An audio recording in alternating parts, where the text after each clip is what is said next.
This is going to be an international panel. So we started with the US and now we're going to move all around the world.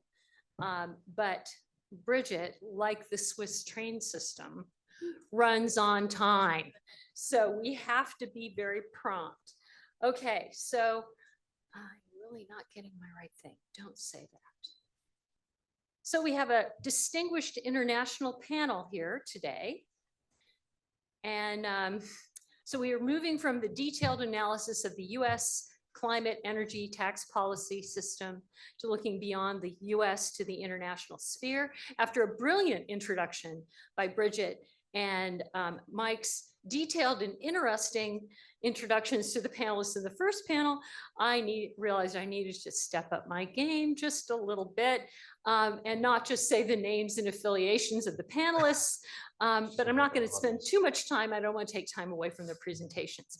So we are going in a different order that is listed in the program because there's a method to our madness a little bit here. We're going to start with Sven Rudolph, and he's going to present on a rocky road to a truly sustainable EU climate policy. And he's going first because I think we need first, maybe for some of us, maybe for the students, maybe for some of the rest of us, a little bit of an explanation about the European Union's climate policy, which has evolved over the years, but has been in effect for a lot longer than we've had whatever we call our climate policy. He is an economist. He has a PhD from Kassel University in Germany, and he is a policy advisor for the Climate and Energy Policy Institute for Church and Society, Protestant Church of Westphalia. And I met Sven at the Global Conference on Environmental Taxation. I had to look this up in 2007.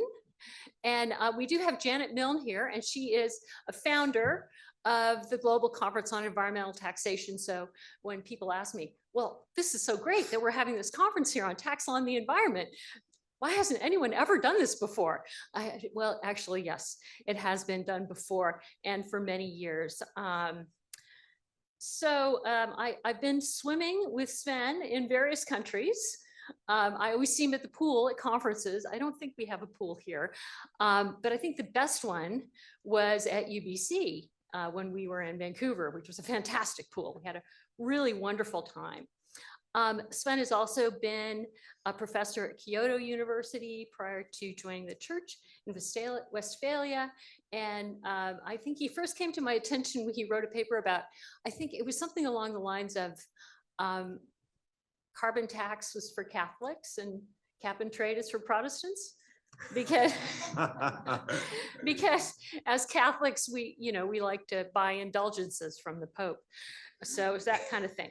Okay, and then after him, we will have Giedre Leideke-Huber, whose name I have probably totally mispronounced, and I apologize. And she is an assistant professor at the University of St. Gallen in Switzerland. And she has a PhD from the University of Geneva, summa cum laude. And she is the author of Conceptual Problems for Corporate Tax, Swiss-US Comparative Analysis, which is her PhD thesis, which was published by IFBD. She's also a private consultant for PwC. And she has done lots of things. And I'm gonna stop there, but I met her at Law and Society last year. Exactly. So I'm collecting people. After that, we'll hear from Wei Kui, who is a professor at University of British Columbia, Allard School of Law. And he started at UBC in 2013. He's going to tell us about the retreat from carbon pricing in Canada. And his most recent book is The Administrative Foundations of the Chinese Fiscal State, which came out in 2022 from Cambridge University Press. And he was the senior tax counsel for the China Investment Corporation in Beijing. And he's also engaged in the private practice of tax law in the US and in China. He holds his LLM in taxation from NYU and his JD from Yale Law School. And last but certainly not least is David Weisbach, who I think I've known since 1992, and when we were both working for the US federal government, doing some tax things. he is going to talk about optimal unilateral climate policy. And although he did tell me that he hates conferences, I'm really glad that he's here, and not only for the presentation he's going to give, but also for his comments. He's primarily interested in issues relating to federal taxation and climate change, and he is a professor. He's the Walter J. Blum, not Bum, unfortunately, which says in the program, professor of law at the University of Chicago. Well, maybe, I don't know. I don't know the gentleman personally, so maybe that's more accurate. I don't know. He joined the Department of Treasury in 1992, working for the Office of Tax Policy, and he later became the Associate Tax Legislative Counsel. And he's been a professor at Georgetown Law as well as at the University of Chicago. And perhaps pertinently, he is now affiliated with a new institute at the University of Chicago, the Institute for Climate and Sustainable Growth, where I'm not quite sure what his position is, but it's important. And so he's a really great person to be at our conference. And so without any further ado, I'm going to turn it over to Sven, and you can stay there or come up here, whatever you want.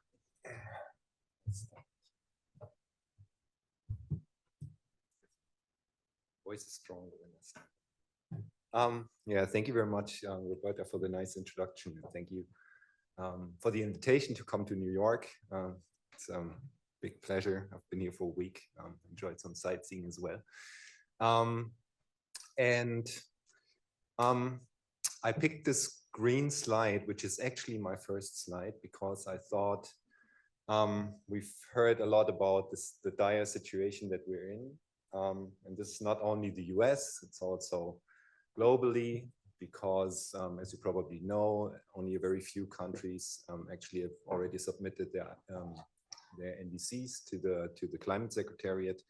And even in Germany, we have a new government that is, well, that doesn't have climate policy really on its agenda. So it's a difficult situation, and green is the color of hope. But in these times of the year, it's also the color of violence. On Monday, we had St. Patrick's Day. I was lucky enough to be at the parade. And as you probably remember, St. Patrick was famous for banning all the snakes from Ireland.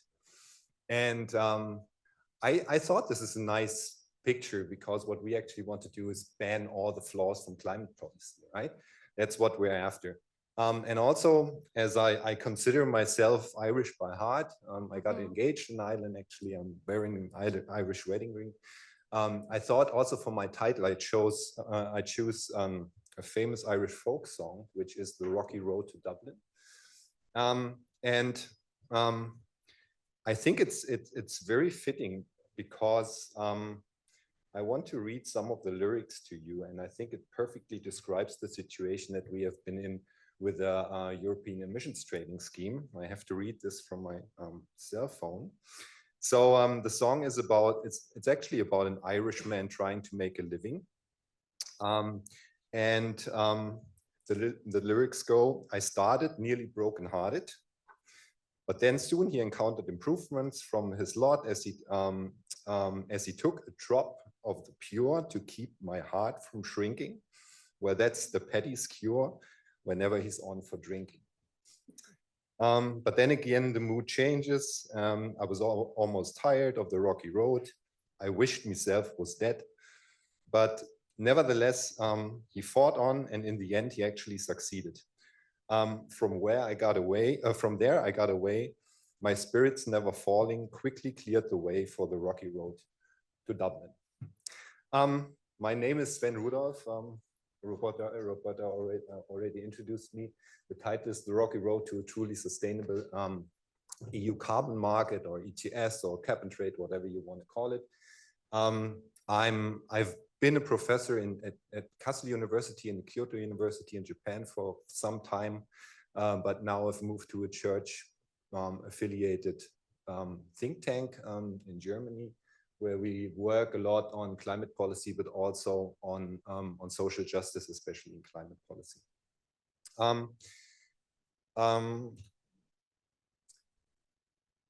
You might, that should be actually, the heading should actually be white. It says the EU's need to act on climate change. What you can see on this slide is that the yellow one actually shows the ETS. The dotted line is the cap, while the solid line are the emissions. And you can see that the EU ETS is actually doing what it's supposed to do. It keeps emissions below the cap. So we're actually doing pretty well in the EU with respect to industry and power generation emissions. But we're not doing as well with respect to transport and buildings, because this is what the upper greenish line shows. And you can see that the emissions, the predictions for the emissions are above the target line, which is the dotted line.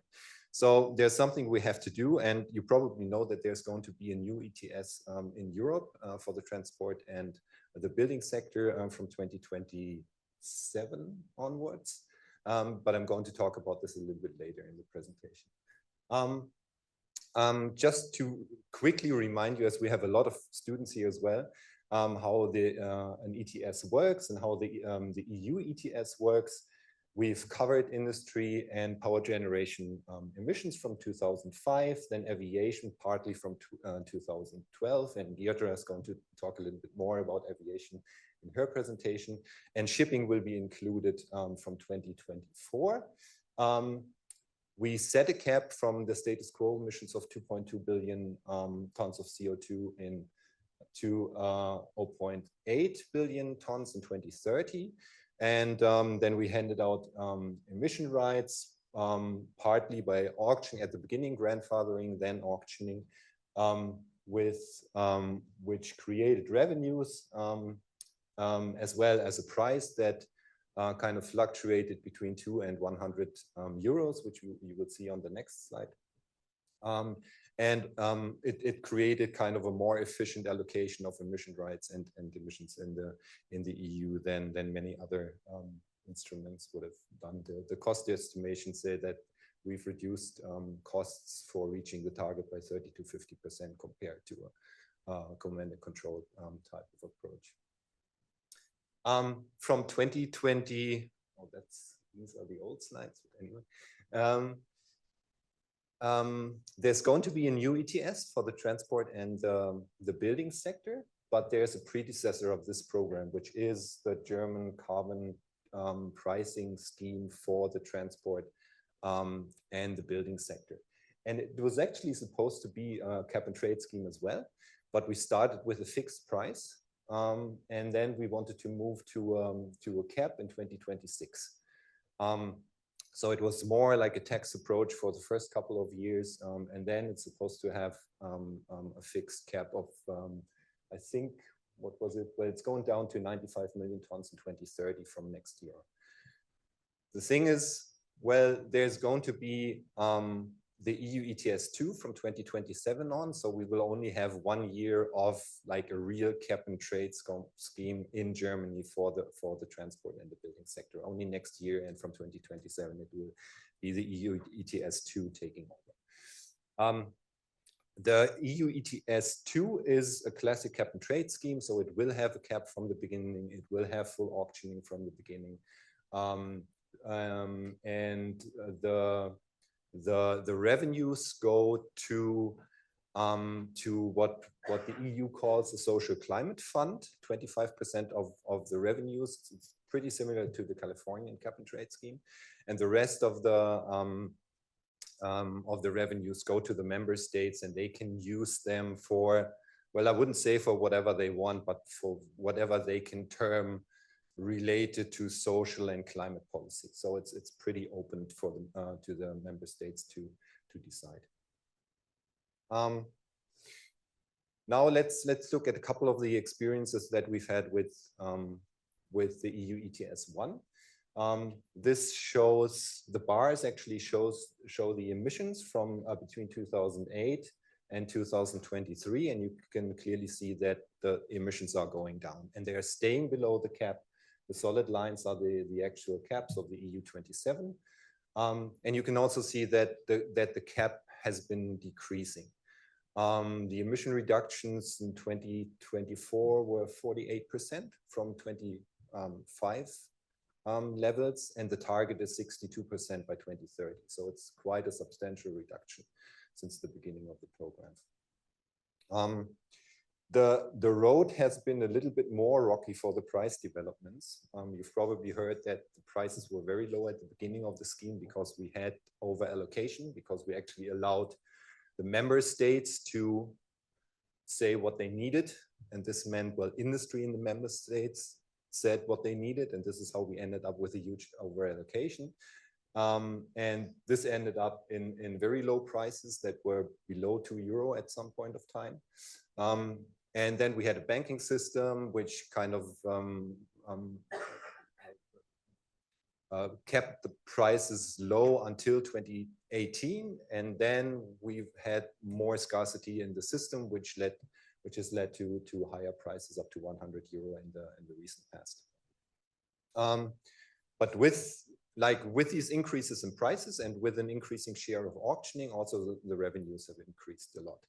In 2023, we had €30 billion of revenues to be redistributed from the EU ETS 1 alone. So this is only the emissions trading scheme for the industry and power generation sector.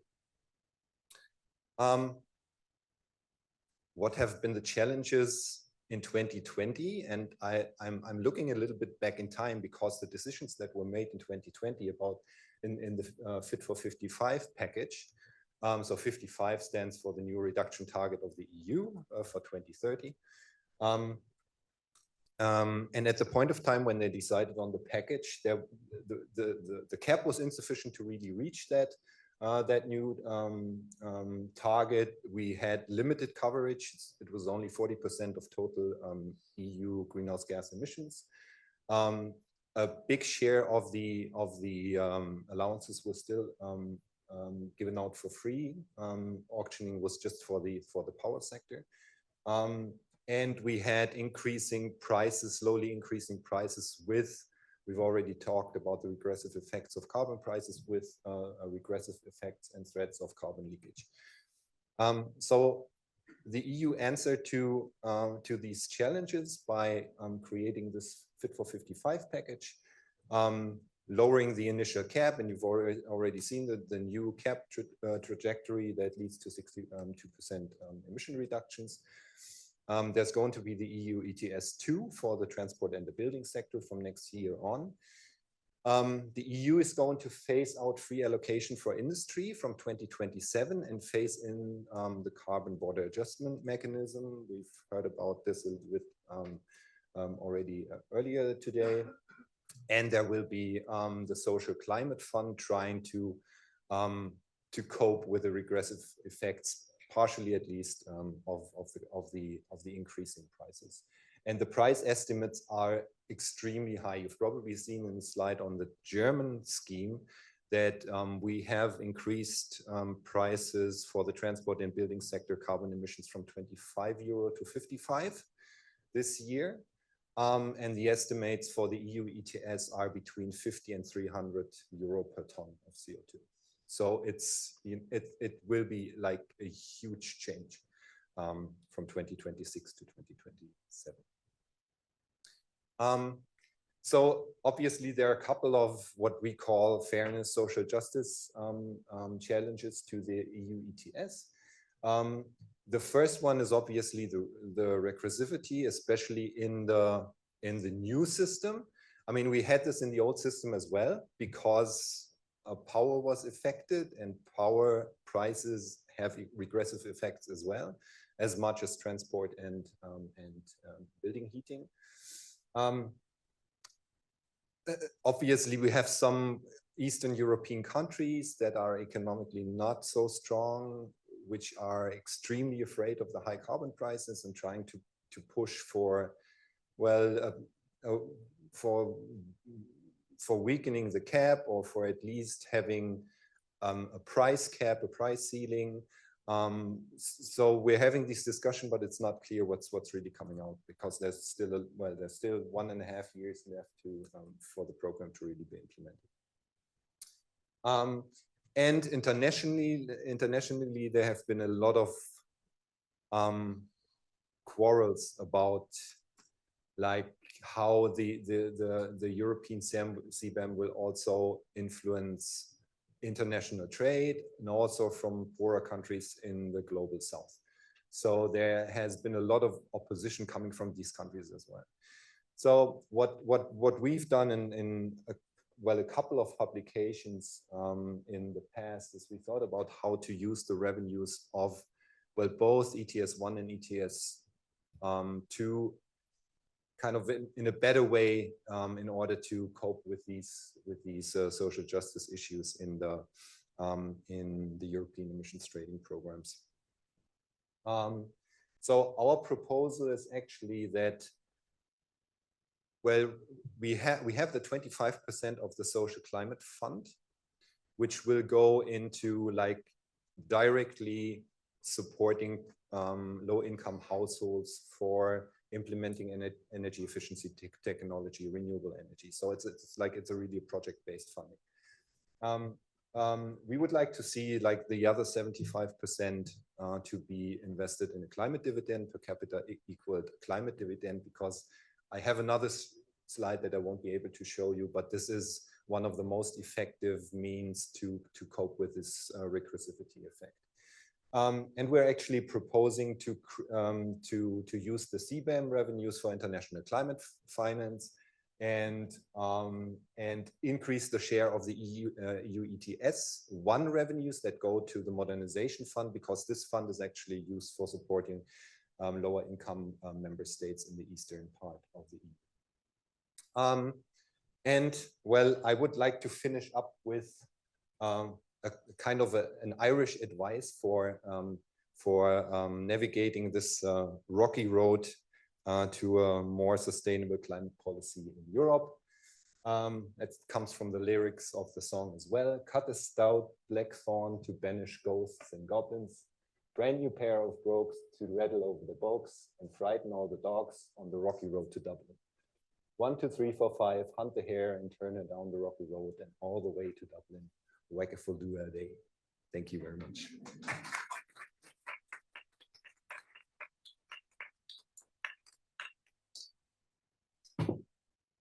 Okay, and now we will have Guy, who will be talking about, as Sven highlighted, about aviation, which has been a missing link, I think, in the EU climate policy for a while.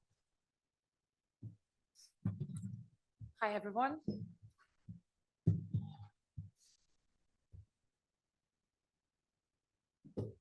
Okay, so it's a real pleasure to be here, and because it's the first time I'm visiting Pace University, and I'm very happy to participate in this conference and to get to know the researchers and the students who are here. I already had some opportunities to discuss with some of you yesterday. It was really interesting, and I look forward to continuing the discussion. So I'm professor at assistant professor of tax law at the University of St. Gallen, Switzerland. I will try not to bore you with very technical Swiss law questions, which will be in my article, because my article is mainly legal. So I do also empirical research, but this is not the article, and it's based on that's the first one which I do on aviation. And it's based on the project which we have submitted with my colleague, Peter Hongler, who works a lot in the also in the taxation, tax policies and sustainability. We submitted for funding, and we should know the answer like in 2 or 3 weeks. So we'll see how it goes. But at least we have already started, even if we don't get funding, we started working on this. So just a quick note as well. Before, I worked a lot on taxation and philanthropy and taxation and non-profits. So it's not that far from sustainability, but because non-profits is really this part of the society which brings forward the questions of sustainability. And now I'm expanding my research to other fields, related fields. Now, for the ones who have never heard about taxes in aviation, you might think, what does it have to do with carbon taxation? Because that's the topic of the panel, right? And quick answer is that has everything to do with carbon taxation. because whenever we would be talking about carbon taxation, it will not affect aviation. It's almost excluded from like any taxes you can imagine about. I will talk more a bit later about that. And the problem is international tax law. So we could also say there are economical questions, but the formal reason why the government used to not to tax flights is that there are international conventions that forbid that. And in my presentation and my article, I'm starting to look into that. Is it that closed? You know, can we do something about it? Yeah. So the problem is, just very quickly, in order you don't say that, you know, aviation does not pollute and it's a very small small part of the what we need to address. So starting point is that it's proven scientifically that aviation pollutes and contributes to climate change. Okay, it emits a lot of greenhouse gas emissions. Sorry about that.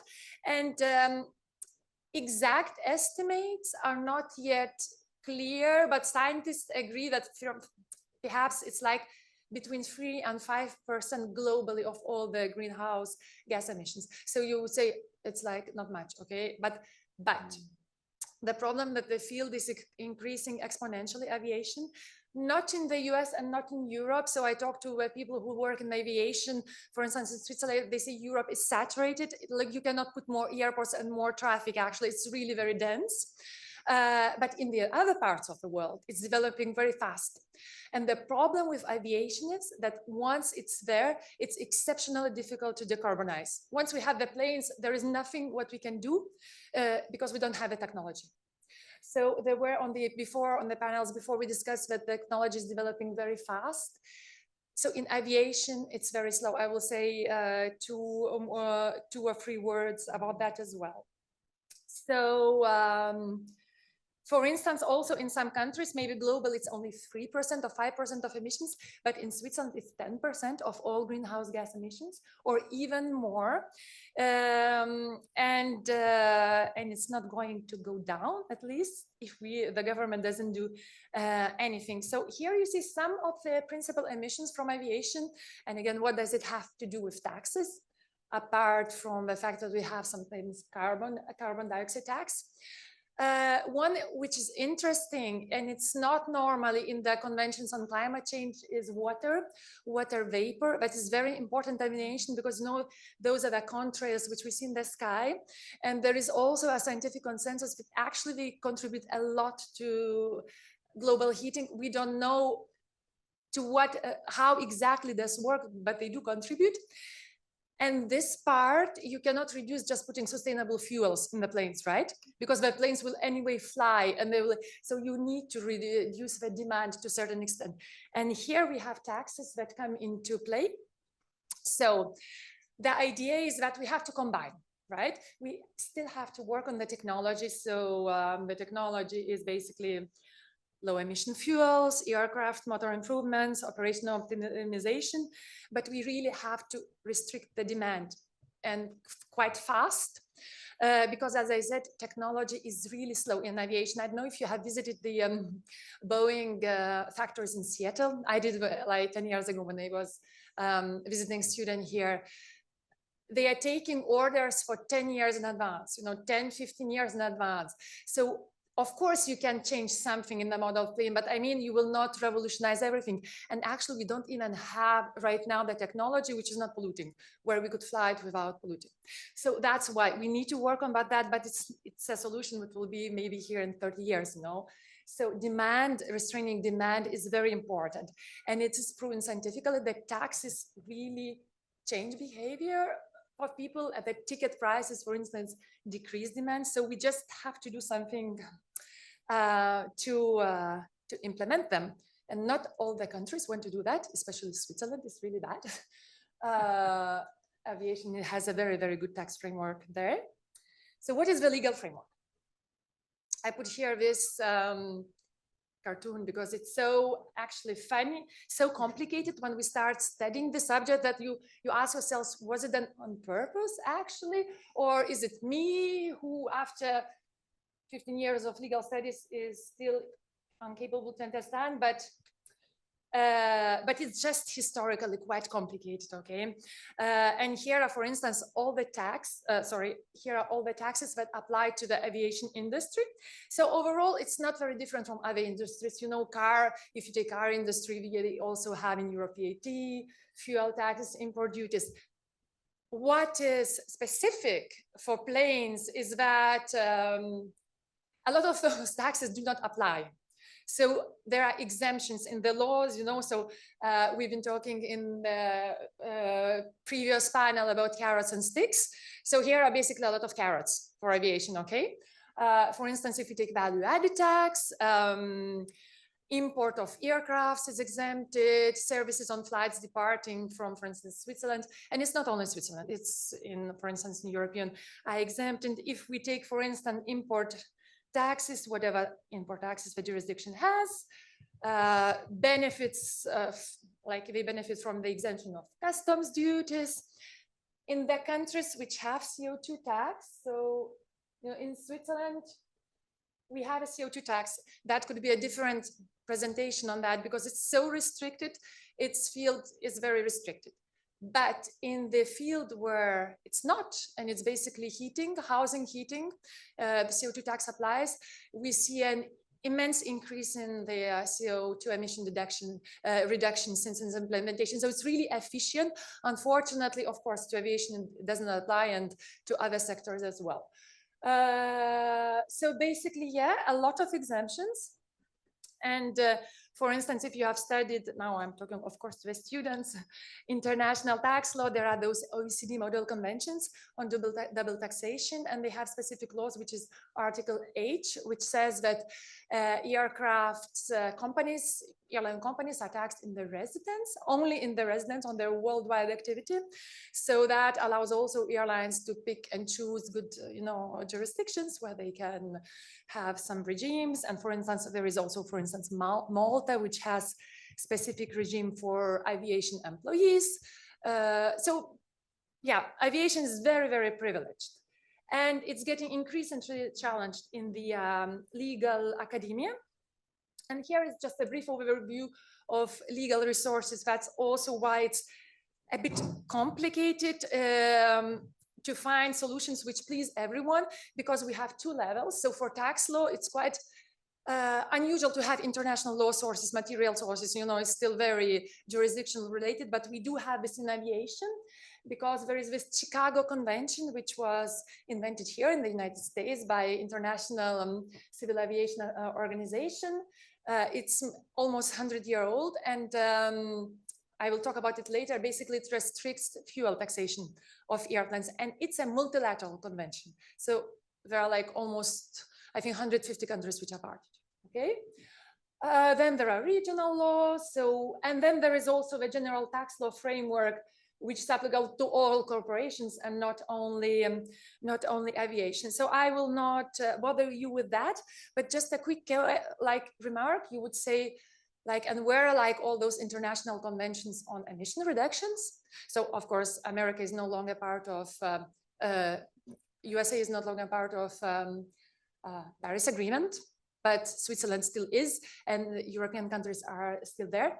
But actually this agreement is not applicable to aviation emissions, which we don't know why really, but we think that it was a lobby related also to the fact that there was not much time to develop something very convincing for the parties, and basically it's not there. So now just a few words about fuel taxation, because in my article I propose some measures which could be way forward with this, okay? So Chicago Convention has this clause. It was adopted in 1944 and by a strong push of aviation lobby, which said if the fuel is going to be taxed, this industry will never ever develop, okay? And there was this clause saying that the fuel which is brought on board to one of the contracting states will not be taxed in this contracting state if it's not unloaded. So if not, we just unload it and sell it, so it's just for fuel. And initially it was done to avoid double taxation, because you would part from the idea that this fuel was taxed in the country, departing country. All right. So initially it was quite, it doesn't restrict anything, right? You can tax it in the departing country. But then the aviation lobby pushed very quickly to adopt more recommendations, and there are like addendums to this convention which are not legally binding, but they say that actually it would be good to exempt also the fuel which is recharged on the planes. And basically based on those recommendations, which were not binding, a lot of countries entered into air service agreements. So Chicago Convention does not really govern all the relationships and taxation of aviation. Is a bit too vague, but there are those bilateral agreements, and there are like more than 5,000 of them between different countries who have clauses like in Chicago Convention, but also some clauses which are a bit more goes further and said, for instance, that the fuel which is also unloaded is untaxed, sorry. And also some of them have most favored nation clause saying like, we should be treated as the best, best treaty which we have with whatever country in this field. So if you have a treaty which says fuel is not taxed, it's not taxed to us. And that will be the point which I analyze in my article, saying that we could perhaps go around this just a little bit in the Swiss law. So if we go to Switzerland, it's really strange that the legislator doesn't do anything, because we could talk very often about taxation and its pollution. And there are economics, so I'm not an economist and I did not do this research, so I'm taking what exists. Economic studies says that if we implement tax between 30 and 120 Swiss francs, it could reduce really the demand. Actually, Swiss population wants to end at least partly the subsidies to air travel. So that's what they say in polls, and we know that what we say in polls sometimes is not what we do in reality, but those surveys exist. And even the people are even happy to accept like 50 Swiss francs on a ticket in intra-European flights, which would really not be too much, because I can give you just example from Geneva. There are like 40 direct flights to London, Geneva every day. And they are all between like 40 and 100 Swiss francs, which is like, unexplainable. So it would not be something like horrible, to have 50 francs. So, but there is no in-depth legal research, and it's bizarre because even Swiss Federal Council, which is the supreme executive body of Switzerland, which publishes the report about sustainable aviation, has like 3 lines saying that international network does not allow us to tax aviation. So to wrap up what I will write in my article about, I am basically saying that there are possibilities, perhaps, if we really wanted to do something with fuel taxation. And I want to argument more about this more favorite nation clause. Because Switzerland has a lot of those clauses with other countries. So what we could do with a lot of will, we could find the most favorite conventions and try to negotiate them.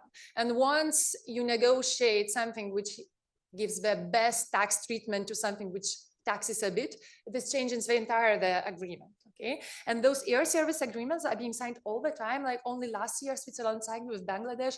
So my proposed solution, which is no cost at all, at least put most favorite nation clause in those agreements and not say specifically that fuel is not taxed.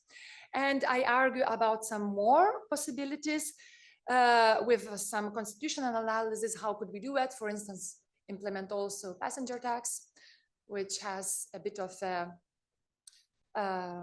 I'm finished with a bit of difficult history in Swiss law, but I don't have to, but I have no time on explaining this. We can discuss it during the break.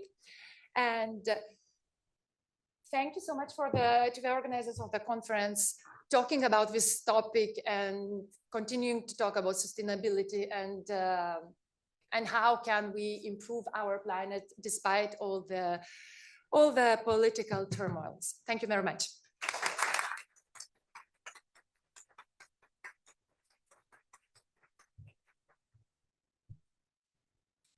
Okay, so next we will have Wei Kui, who is going to be telling us the good news from Canada. or not, maybe. So how do I just Or, yeah, just do next, it should be. Yep, there you go. Okay, great. All right, thank you. So I'd be talking about carbon pricing in Canada, and I want to describe obvious path of retreat. And so just a week ago, when Mark Carney became the new Prime Minister of Canada, one of the first things he did was to sign this piece of paper that says the federal fuel charge is going to be suspended.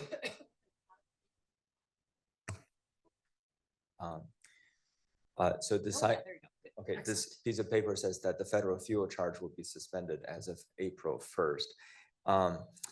So clearly carbon pricing is in rapid retreat in Canada. And I want to show you what lies in the path of retreat. And so in this map, you will see three types of provinces or jurisdictions.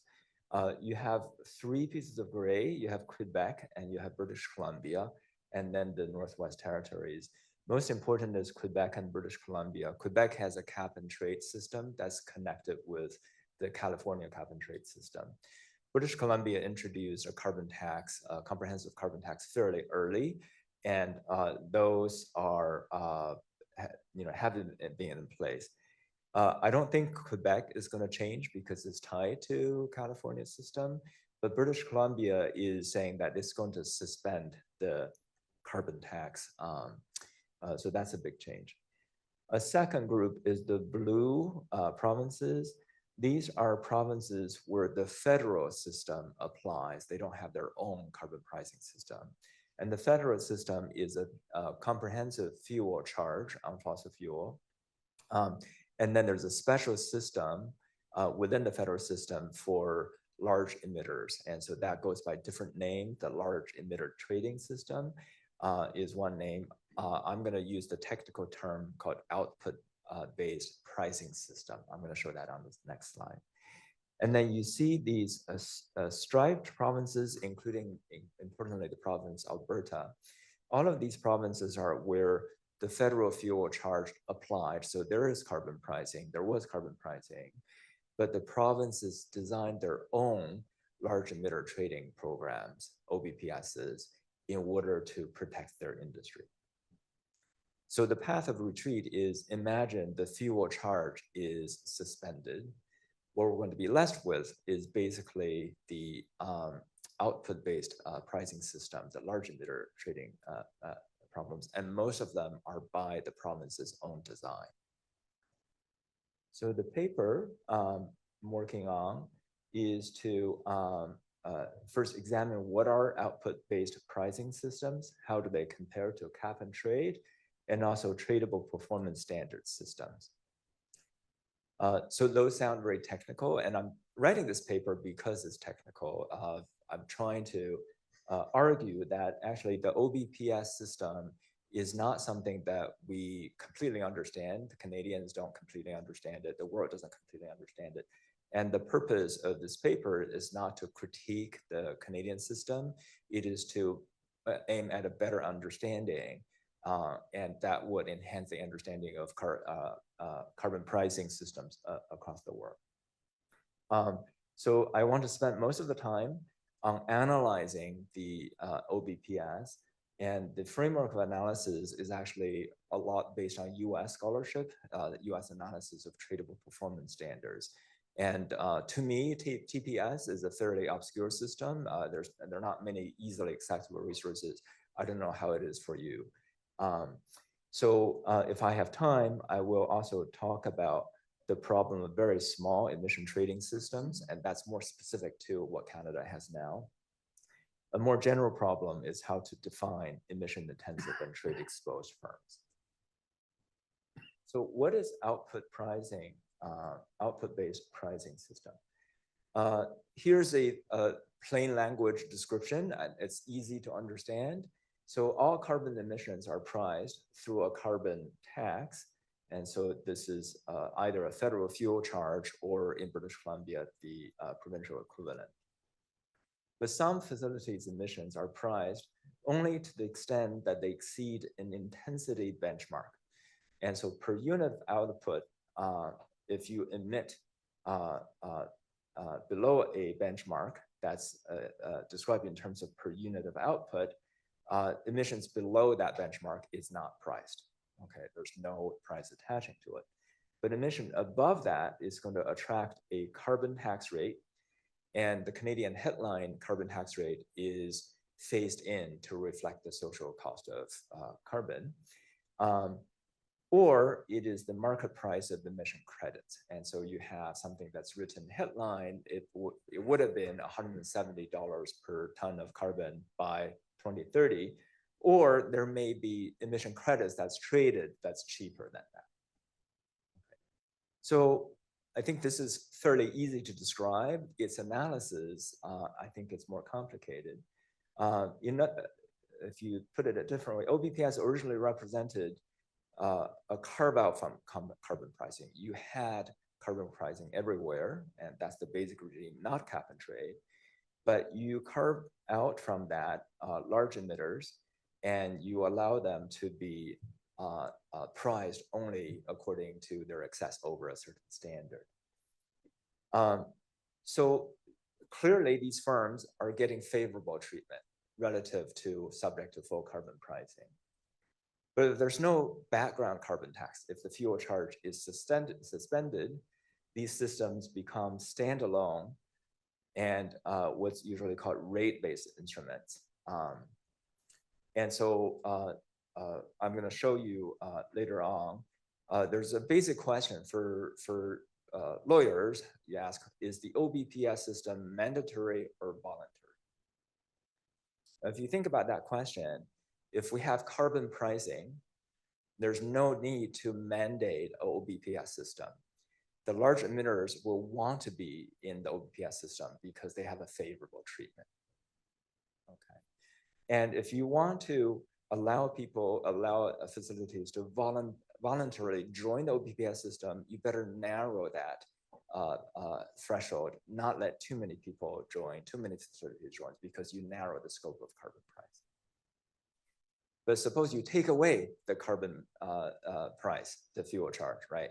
You want the OBPS to be as wide as possible to retain at least some carbon pricing.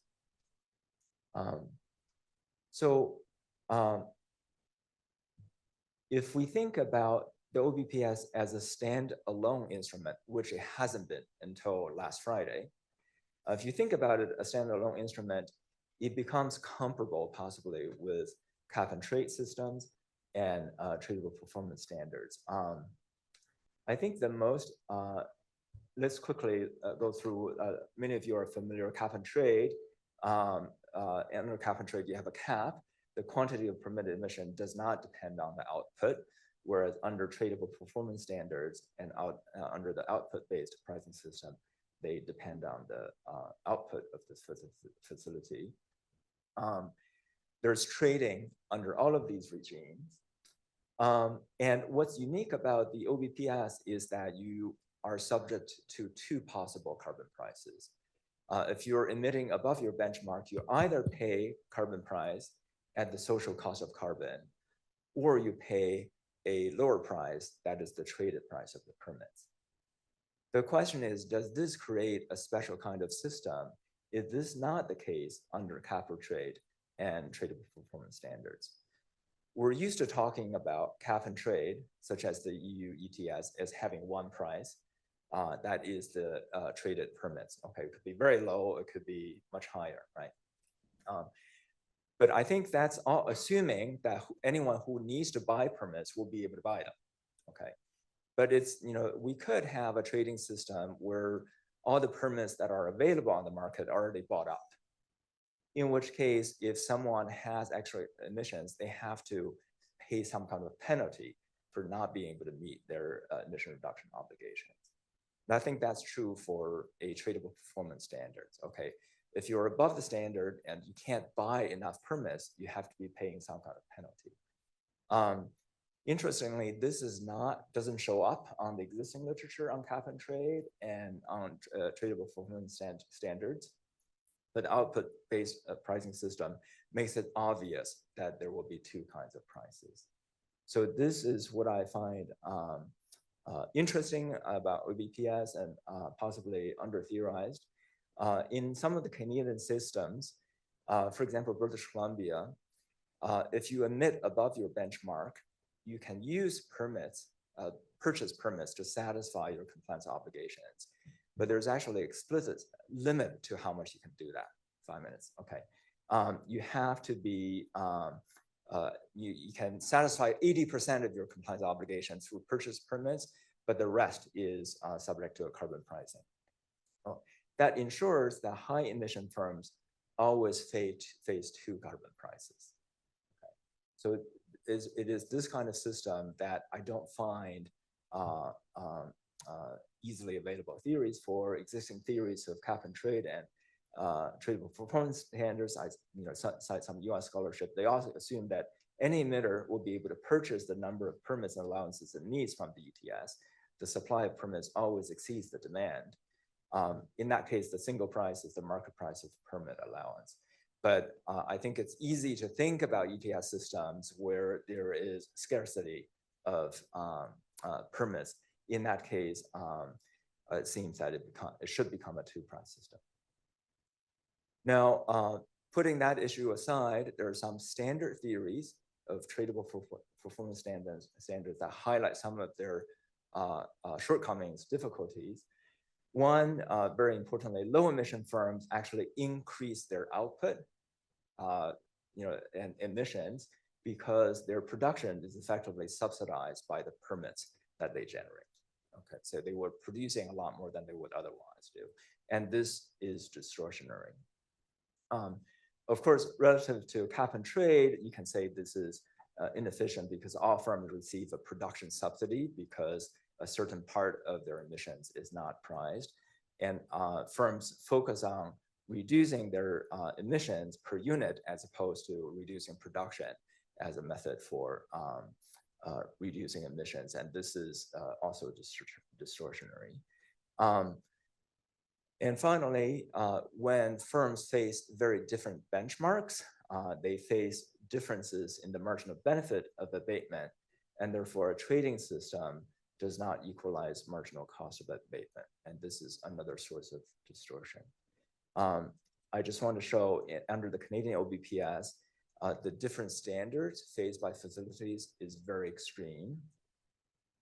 This is oil sands in Alberta, and you can see within this one province, their standards go from the left hand 0.1 all the way up to the right hand 0.9 tons per cubic meter of oil sand extracted. And so this is basically every facility gets as a benchmark its business as usual emissions instead of industry standards. And there are economic analysis that show this is highly distortionary. It also reduces the gain from trading. Okay, so I've covered I think this is the most important part of the paper I like to work out. There are several other things to mention about Canada.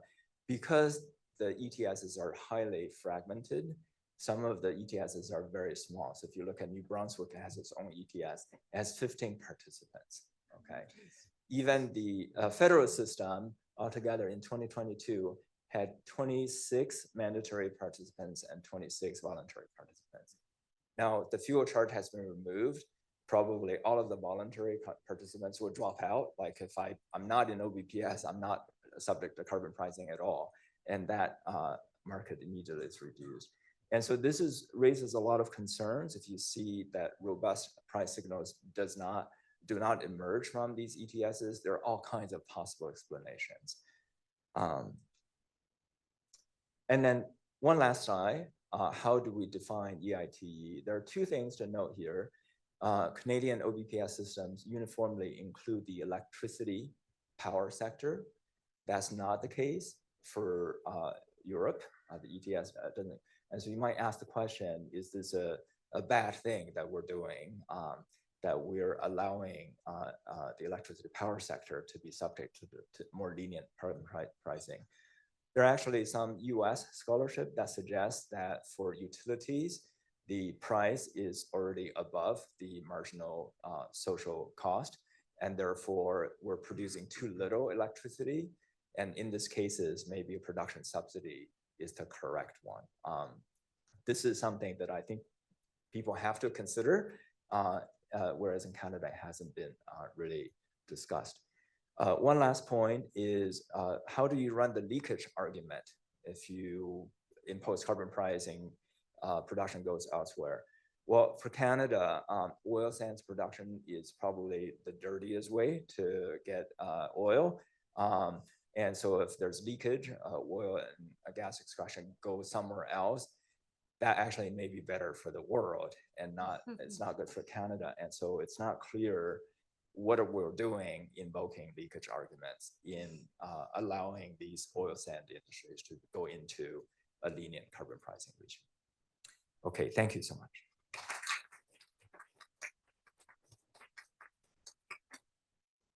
Okay, David, tell us about the optimal world that we do not live in. It's the Candide expression of that's all possible worlds, right? Right, exactly. I love that. All for the best, the best of all possible worlds. Best of all. Great. So this is a joint work with Sam Cordam at Yale Economics Department. So what we want to ask in this paper is, suppose part of the world imposes a carbon policy or climate policy. It could be any sort of policy. We don't restrict it to be taxes. And the rest of the world does not. And the question is how you think about what that policy should look like in light of trade effects, right? In light of the fact that if you impose, say, a carbon tax domestically, production might move offshore. The question is how you think about what your policy should look like in that setting. Right? And the standard way that people think about this problem is to impose a tax on domestic emissions. So, for example, the EU ETS is a price on emissions in the EU. And we think about that as being on production in the EU or whatever country is doing it, in Canada, whatever country is doing it. It's on smokestacks, it's on the production in that country. And people worry about leakage, that is shifting of production offshore because of that. And so the common proposal is to impose what's called border adjustments, which are taxes on the carbon content of imports and rebates of prior taxes paid on exports in order to handle leakage. And what that does, if you think about it, is it shifts the tax downstream from domestic production to domestic consumption, right? Because anything that's produced here but exported, so it's not consumed here, doesn't bear the tax. Anything that's imported, so produced abroad but consumed here, does bear the tax because of the import tariff. So you can think about the border adjustment as shifting a tax from production to consumption. And the question is whether that works very well. So this is the standard way we think about it, or that people think about it, is through some kind of modeling exercise. And what this shows is emissions reductions on the x-axis and the carbon tax, the price per carbon tax on the on the x-axis, emissions reductions on the y-axis. And what we've got here is an estimate from a standard kind of computable general equilibrium model of emissions reductions in the Annex B countries, roughly the OECD. And the solid black line at the top is our estimate of emissions reductions for various prices. And the dashed red line is the emissions reductions that occur in the OECD itself, or Annex B itself. And the difference is leakage, right? That is the increase in emissions abroad because of shifting production. And then we can put in the model, we can put in border adjustments, and you can see how effective that is. And what you get is that. Once you get some reduction in leakage, but the tax itself is really not doing very much. Right? That is, you're not changing the overall effectiveness of the tax very much with border adjustments. So because of this exercise, which we did about 10 years ago, we thought we should approach the problem a little differently and think about it in a more abstract and general way and see what policies come out of that. So here's what we did, which is we start from a basic model of the global economy. It's got production and trade. It's got two regions of the world. And we've got extraction in the model, and then energy is traded. Energy that's extracted in both parts of the world are traded and then used in production of goods, which are themselves traded and then consumed. Right, we've only got two regions. We simplify the world. It's just home and foreign, we call them. And we assume home imposes a carbon tax or carbon policy, if you will, and foreign is passive. And then what we do is you can solve the model and figure out what policies optimize homes' welfare. Okay, in the paper you can have on request. I'm not going to go through the details of the paper, but I'll show you some of the results. So the results we can think of as 3 basic principles. And I'm going to focus on the first one in this talk. If I have time, I'll look at the second and third one, but mostly focus on the first one. The first one is that what you want to do, the taxing or the region with a carbon policy, is to impose the policy on both the supply and demand of energy. And I'll talk about why that's the case in a minute. The second one is on the demand side, you want to tax both production and consumption. So you want to tax all domestic production of goods, or the emissions from domestic production, as well as all the consumption.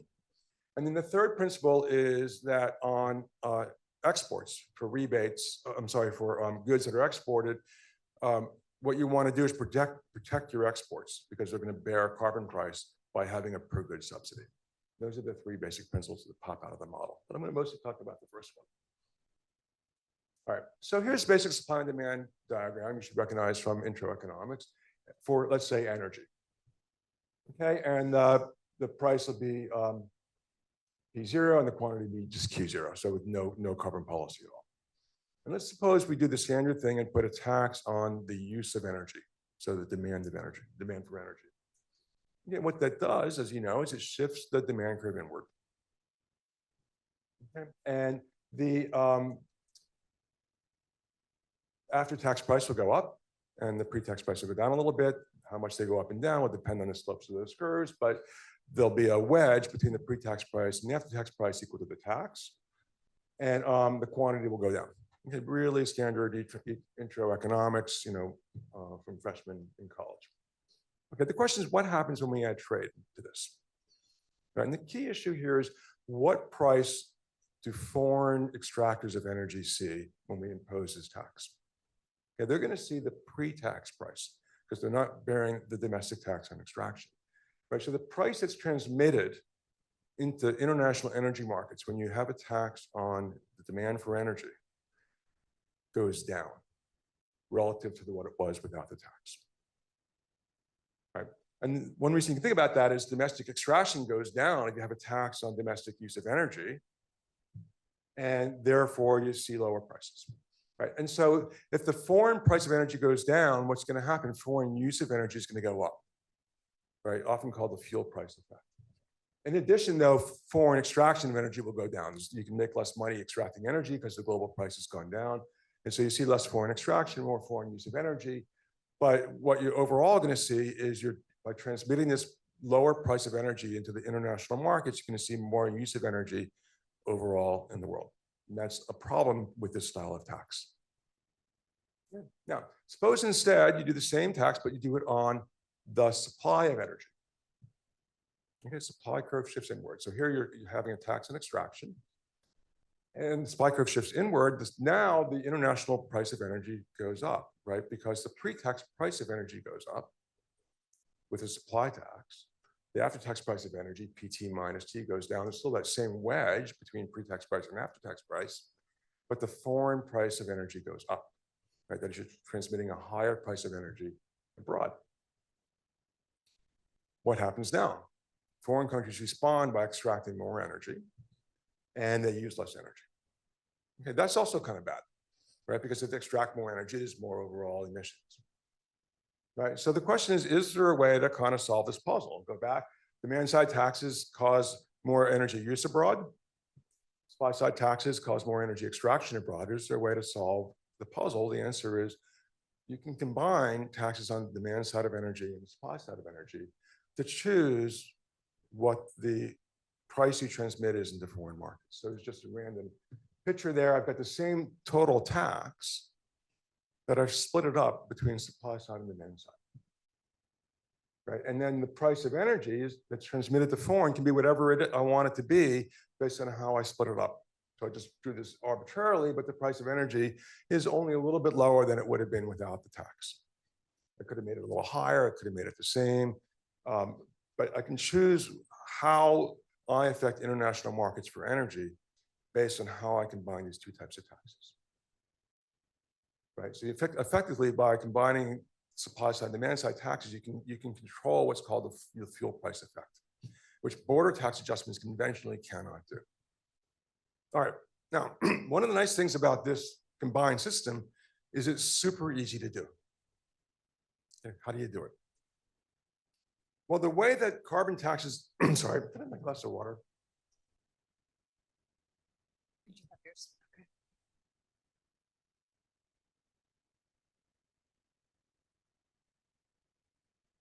The way that carbon taxes are commonly proposed to be imposed now, if you look at bills introduced in the United States Senate, which have no chance of passing, but bills that have been introduced, is they start with a tax on extraction, so domestic extraction of fossil fuels.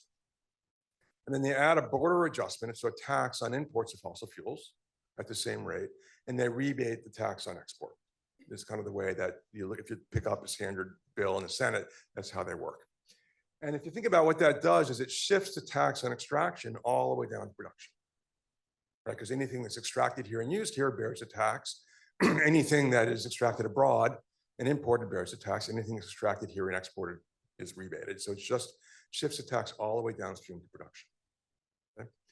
Take the same system, tax and extraction, and border adjustments on imports and exports, but do them at a lower rate.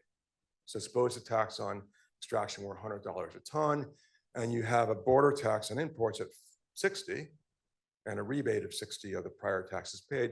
You've only shifted 60 of that downstream to the demand side. You've left 40 on the supply side. Okay? So you can do this combined tax on demand and supply by changing a single number in the current carbon tax bills. That is the rebate rate and the import rate on energy. And by doing that, you get, instead of, I'm sorry, I'll go back a little bit, instead of this either single tax like that or that, you end up with the combined tax looks like that. Right? So by changing a single number in the current bill, you can choose how you transmit prices into the international energy market. All right. Principle number 2, tax both domestic production and consumption of goods. Right, so now we'll switch to the demand side. We've already done the supply side of energy. Let's talk about use of energy and production. The idea here is that you can tax both domestic use of energy, so domestic production, or you can tax domestic consumption, or you can do both. Right, and the simple answer that pops out of our model is you want to do both, right? That is, you want to tax all domestic use of energy, so all production, and tax all imports. And that's in fact what CBAM does. Right, so the European border adjustment mechanism is a tax on imports of goods, on their energy content, but no rebate on exports. And what that does is it taxes all domestic use of energy in the EU, and it taxes all imports, all domestic consumption of energy in the EU. Right, and that taxes both domestic production and consumption, and that controls leakage to some extent, right? Because there's no incentive then to import foreign goods, foreign produced goods, because they're going to bear the tax anyway.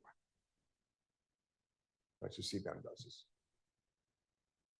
Our third policy is, well, if you think about what CBAM does, and that policy of taxing both domestic production and consumption, is it really messes with your exports. Right, so anything that's produced domestically is still going to bear the tax because there's no rebate on export. Right, so it shifts your export margin inward, if you will. It reduces your exports. And that can be bad.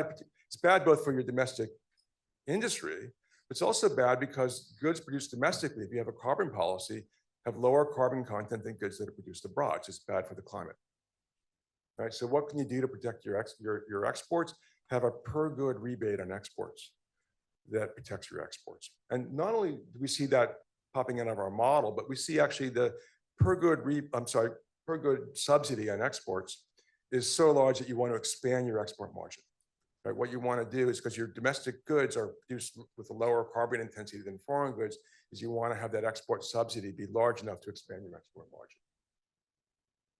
All right, I'm going to show you a few simulations. So what we do is we can take the model and take it to data. So what we did in our baseline case is simulate a carbon policy in the OECD and the rest of the world having no carbon policy. So it does include the United States in this, but it was done before Trump was elected.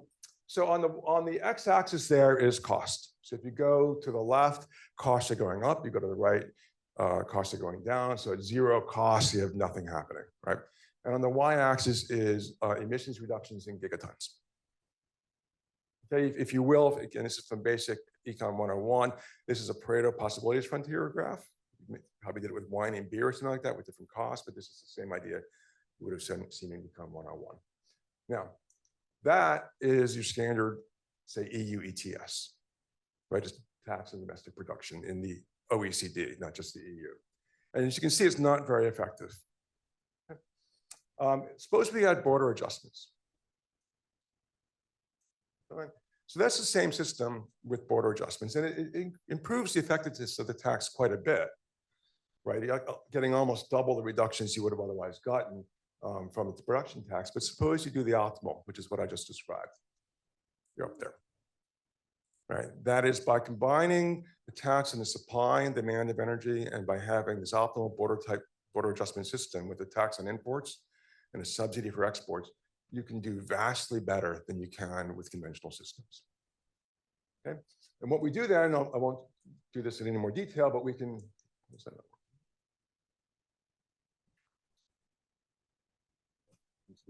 We can actually take this and test the sensitivity of the model to different parameter choices.